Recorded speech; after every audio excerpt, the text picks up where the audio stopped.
As the floodwaters recede and debris cleared, more tragedy is revealed. What comes out first are air bubbles from the body. They're searching for human remains after Hurricane Helene.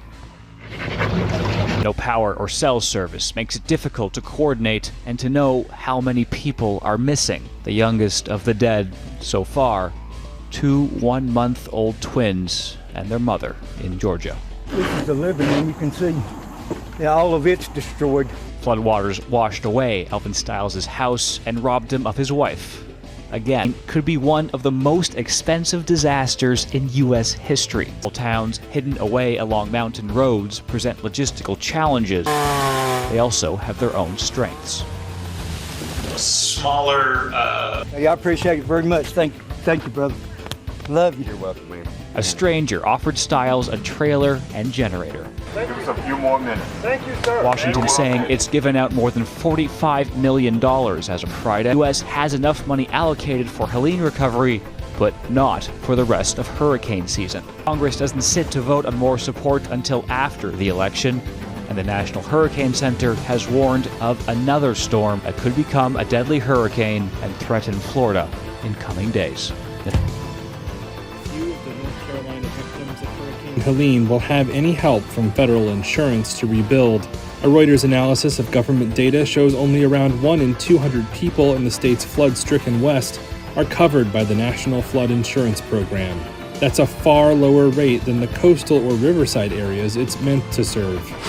Heavy rainfall events like Helene are likely to be even more damaging with climate change, since warmer air can hold more moisture.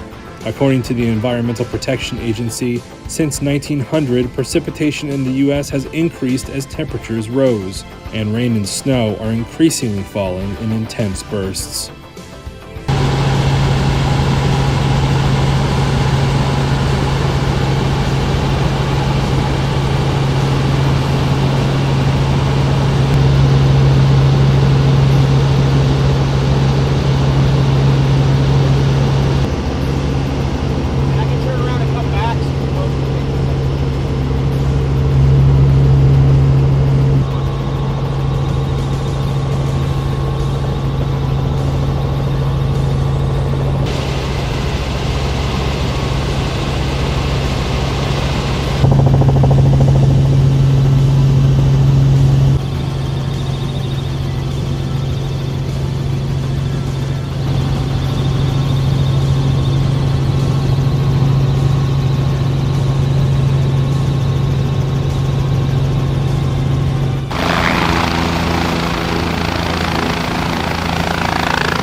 Next tonight, Hurricane Helene, now the deadliest hurricane since Katrina.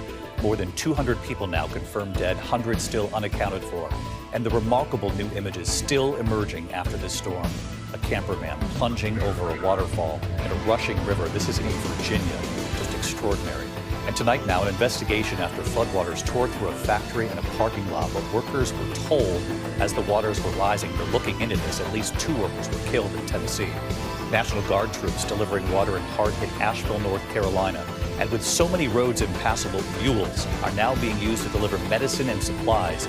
This is in Black Hawk, North Carolina. Tonight, the staggering human toll from Hurricane Helene. More than 200 killed, countless communities crippled. In Asheville, the North Carolina National Guard working 24/7 to get those supplies out into the field. We've been running supplies to fire stations, homeless shelters, schools where they have temporary airfields set up just to get the supplies out so they can distribute those out to communities, just to get them to people in need who are stranded or just low on supplies. But with hundreds of roads impassable, troops can only go so far. Outside Asheville and Swannanoa, we found volunteers using pack mules to get insulin over those last rugged steps up the mountain to families in need. Thank you guys for clearing the path. You know, to be able to put 4 or 5 mules in a row, you know, with one person leading them, you know, they're able to carry 150 pounds each to get supplies, which is more effective. Meanwhile, in Tennessee, the Attorney General launching a criminal investigation into the owner of the Impact Plastics factory in Irwin. Videos posted to social media showing Helene's floodwaters swallowing cars in the factory's parking lot. 2 employees did not survive.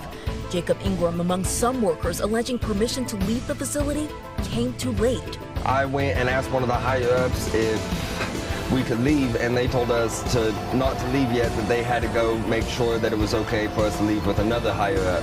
The company says it will cooperate fully, writing, "At no time were employees told that they would be fired if they left the facility."